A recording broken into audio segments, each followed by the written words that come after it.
اعوذ باللہ من الشیطان الرجیم بسم اللہ الرحمن الرحیم اللہم صلی علی محمد وعلی محمد وعجل فرج علی محمد والعلا دعوم۔ تمام مومنین کو یا علی مدد والسلام علیکم ورحمۃ اللہ وبرکاتہ۔ سامعین گرامی قدر، ویڈیو ٹائٹل 100% آپ لوگ دیکھ چکے ہوں گے۔ ایک ناسبی اور جاہل قسم کا مولوی ہے، مولوی توصیف الشیطان۔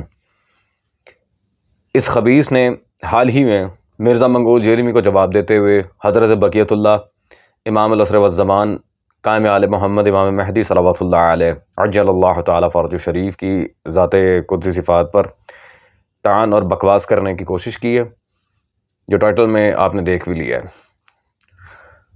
اور بلا شبہ اس نے یہ حرکت کر کے یہ ثابت کر دیا کہ وہابی کل بھی گستاخ توحید و رسالت و اہل بیت تھے، آج بھی ہیں اور ہمیشہ رہیں گے، اور چونکہ یہ لوگ گستاخ ہیں لہذا ہم بھی ان کی شترول پریڈ کرتے رہیں گے۔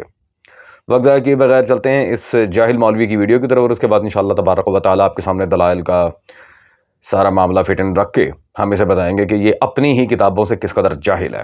بسم اللہ۔ مناظر اسلام فاتح قادیان بڑے مرزے کو ناکوں چنے چبوانے والے مولانا ثناء اللہ مرسری رحمہ اللہ تواڈے بارے امام ترا نسگی سند نہ تو امام لبے نہ دی سند لبے، نہ آج تک اس کا پتہ چلا نہ اس کی سند کا۔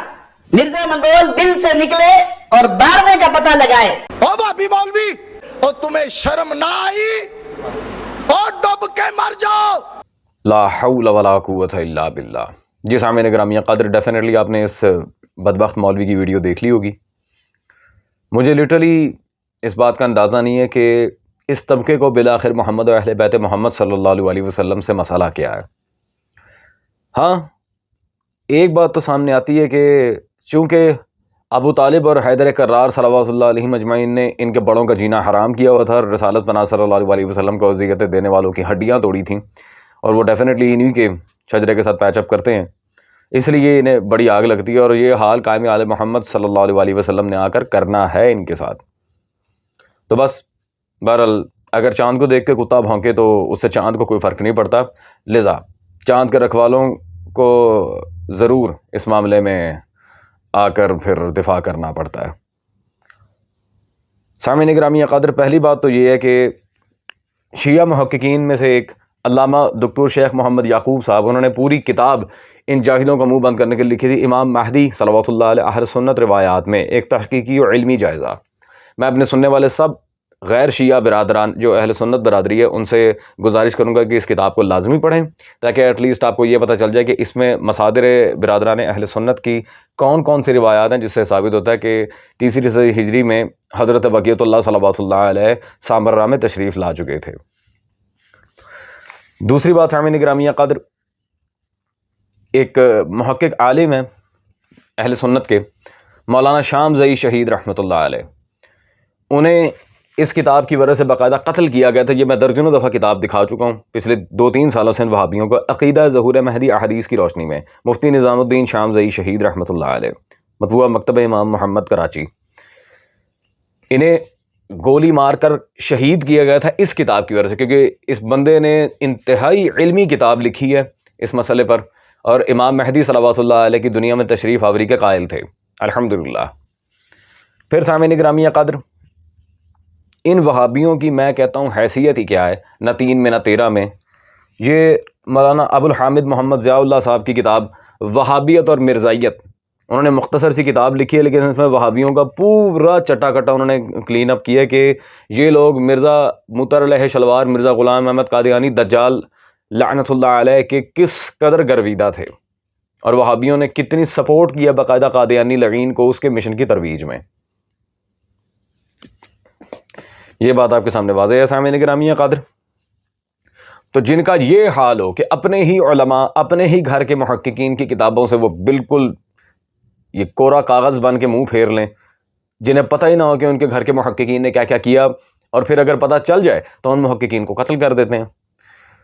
اور اسی طرح امام نسائی کا بھی یہی واقعہ تھا، حیدر کرار صلوات اللہ علیہ کی حمایت کرنے پہ امام نسائی کو بھی قتل کیا گیا۔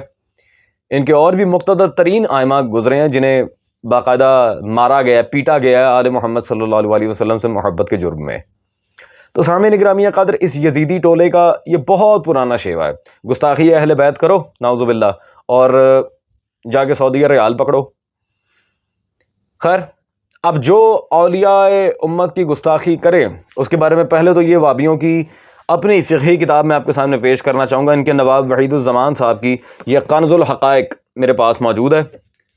کنز الحقائق میں وحید الزمان نے صفحہ نمبر 106 پر واضح لکھا ہے، یعذر من سب الائمۃ المجتہدین وسلف الصالحین وعلماء الراسخین، جو ائمہ مجتہدین سلف صالحین علماء راسخین کو گالی دے، یعذر، اسے تعزیر لگائی جائے گی۔ اور نیچے پھر کہتے ہیں او اہان اولیاء اللہ، یا جو اولیاء اللہ کی اہانت کرے اس کے لیے بھی یہی سزا ہے۔ جو اجلہ محدثین کی گستاخی کرے اس کو بھی، اور جو اولیاء خدا کی گستاخی کرے اس کو بھی تعزیر لگائی جائے گی، اس کے لیے تر پریڈ ہوگی۔ یہ کون کہہ رہے ہیں؟ نواب وحید الزمان۔ میں کسی شیعہ کی، دیوبندی یا بریلوی کی عبارت نہیں دکھا رہا، ان کے اپنے گھر کا عالم۔ اور سامعین گرامی قدر، ہم درجنوں دفعہ نواب وحید الزمان کو انہی کے گھر کے بڑے علماء میں باقاعدہ دکھا چکے ہیں، اس کی توثیق پہ حوالہ جات۔ تو سب سے پہلے میری اہل حدیث جماعت سے، جو منصف مزاج برادران اہل حدیث ہیں، ان سے میری یہ گزارش ہے کہ اس وابی کو پکڑ کے پہلے تو تعزیر کا مستحق قرار دیں اور اس کی لطر پریڈ کریں۔ دوسری بات، اس نے حضرت بقیت اللہ صلوات اللہ علیہ کی گستاخی کر کے سب سے پہلی بات تو یہ ہے کہ قرآن کی مخالفت کر دی ہے، قرآن ہی کی مخالفت کی ہے اس نے۔ وہ کیسے؟ کیونکہ قائم آل محمد اجل اللہ تعالیٰ فرج شریف کی غیبت کا جو دور چل رہا ہے، مولا کی غیبت باقاعدہ قرآن سے ثابت ہے۔ سورہ بقرہ میں بالکل سٹارٹ میں جو اللہ ارشاد فرما رہے ہیں الذین یؤمنون بالغیب، یہ بالغیب، غیب کے اوپر الف لام کا تذکرہ جان پوچھ کے نہیں یہ کرتے تاکہ اسپیسیفیکیشن وہاں سے غائب ہو جائے، لیکن اب کیا کریں، یہ وابی مولوی صاحب جنہیں ابھی تک آیت کی نحوی ترکیب ہی نہیں کرنا آتی، سورہ بقرہ ہی غور سے نہیں پڑھی۔ سامعین گرامی قدر، ان لوگوں کے ہاں قرآن جس طرح وہ بیچارے کچھ ایک آدھ بریلوی حضرات ہیں، ان کے ہاں صرف ختموں اور یہ ایصال ثواب کے لیے رہ گئے، ان کے ہاں صرف تراویحوں کے لیے رہ گئے بابی مولویوں کے ہاں۔ الغرض سامعین گرامی قدر، ہم اس چیز کو آپ کے سامنے کلیئر کرتے ہیں کہ اس آیت کے لحاظ سے حضرت قائم آل محمد صلوات اللہ علیہ کی غیبت کا بالآخر کس طرح ہم آپ کے سامنے ثبوت پیش کر رہے ہیں، کیونکہ شیعہ تفاسیر تو بھری پڑی ہیں، شیعہ تفاسیر میں تو نو ڈاؤٹ ان دیٹ بہت ساری روایات موجود ہیں، لیکن ہم پیش کریں گے ان کے گھر کی تفسیر۔ یہ جلد نمبر اول میرے پاس موجود ہے، تفسیر ابن عربی، اور اس میں اسی آیت کے ذیل میں صفحہ نمبر 565 میں سورہ بقرہ کی تفسیر میں وہ واضح لکھتے ہیں المہدی فی آخر الزمان صلوات اللہ علیہ۔ اس آیت سے مراد کون ہے؟ مہدی صلوات اللہ علیہ۔ سری نص قرآنی کے مطابق حضرت قائم آل محمد اجل اللہ تعالیٰ فرج شریف کی غیبت قرآن سے ثابت ہے، الحمدللہ۔ تو سامعین گرامی قدر، اب یہ کیا اللہ کو بھی کہے گا کہ اللہ بھی بھاگ گئے تھے نعوذ باللہ من ذالک؟ کیونکہ اللہ نے ہی تو حضرت بقیت اللہ کو غیب میں رکھا ہے، اور کیا کہنا ہے الذین یؤمنون بالغیب۔ قرآن ایسے لانتی ناسبی وابی مرزائی کی کبھی ہدایت کرتا ہی نہیں جو قائم آل محمد کی غیبت نہ مانے صلی اللہ علیہ وآلہ وسلم، الحمدللہ۔ الذین یؤمنون بالغیب ھدی للمتقین سے کے بعد اللہ نے یہ غیب کی تخصیص پر ایمان کی شرط لگائی ہے باقاعدہ قرآن میں۔ اور وابیو، کبھی یہ تراویح کے علاوہ بھی قرآن پڑھ لیا کرو، تدبر کے ساتھ اپنے علماء کی تفاسیر پڑھو۔ اور پھر سامعین گرامی قدر، ان کا سب سے بڑا جو ڈرامہ ہوگا، جی یہ ابن عربی ایک متنازع شخصیت ہے، یہ صوفی تھا، ہم اس کو نہیں مانتے، ہمارے علماء جو نام نہاد علماء وہابی، انہوں نے اس کی تکفیر کی ہوئی ہے۔ تو جس مولوی کا اس نے درجنوں دفعہ اپنی ویڈیو میں نام لیا ہے، مناظر اسلام ثناء اللہ امرتسری، آئے پوچھتے ہیں اس کی تفسیق پہ، تکفیر پہ کیا معاملہ تھا۔ جلد نمبر اول میرے پاس موجود ہے فتاوی ثنائیہ، فتاوی ثنائیہ، صفحہ نمبر 332 پہ شیخ ابن عربی کی بابت سوال، پورا باب ہے، اور وہاں پہ وہ جواب دیتے لکھتے ہیں مسئلہ تکفیر شیخ ابن عربی بہت نازک ہے۔ مولانا نواب صاحب بھوپال مرحوم نے علامہ شوقانی سے نقل کرتے ہیں کہ میں نے 40 سال تک شیخ کی تکفیر کی، آخر میری رائے غلط معلوم ہوئی تو میں نے رجوع کیا۔ نواب صاحب مرحوم شیخ ممدوح کو عزت کی نگاہ سے دیکھتے ہیں، اور مولانا نذیر حسین المعروف حضرت میاں صاحب دہلوی شیخ ممدوح کو شیخ اکبر لکھتے ہیں بحوالہ معیار الحق۔ نذیر حسین دہلوی جو وابیوں کا سب سے بڑا عالم ہے، شیخ الکل فی الکل بالکل، یہ بر صغیر ہند و پاک میں، وہ ابن عربی کو شیخ اکبر کہا کرتا تھا۔ یہ ان کے وابی مولویوں نے الحمدللہ ابن عربی کی تعریفیں کی ہیں اپنی کتاب میں، جیسے یہ مناظر اسلام کہہ رہا تھا نام نہاد۔ سامعین گرامی قدر، تو یہاں پہ مسئلہ بالکل واضح ہوا۔ عذر من الشمس ہے کہ یہ جس کو شیخ اکبر کہتے ہیں وہ قرآن کی تفسیر میں باقاعدہ یہ کہہ رہا ہے کہ اس سے مراد قائم آل محمد ہے۔ اب اگر ایک باپ کا لگا اللہ پہ فتویٰ، کیوں رکھا قائم کو غیبت میں، اور کیوں شرط لگائی کہ قرآن ہدایت اس کی کرتا ہے جو مہدی کی غیبت کا قائل ہے؟ لگا فتویٰ لگا۔ اگر ایک باپ کا نوابی، اول تو اللہ کی ذات پہ تم نے کئی فتوے جڑ دیں اپنی کتابوں میں، یقروزہ میں، ابقات میں، اضاء الحق میں، بہت ساری کتابوں میں۔ اللہ معاذ اللہ جھوٹ بھی بولتا ہے، نعوذ باللہ من ذالک، افعال قبیحہ سے بھی استغفر اللہ ربی واتوب الیہ، میں دہرانا نہیں چاہوں گا، توبہ، وہ بہت ہی گندی عبارت ہے اللہ کے بارے میں۔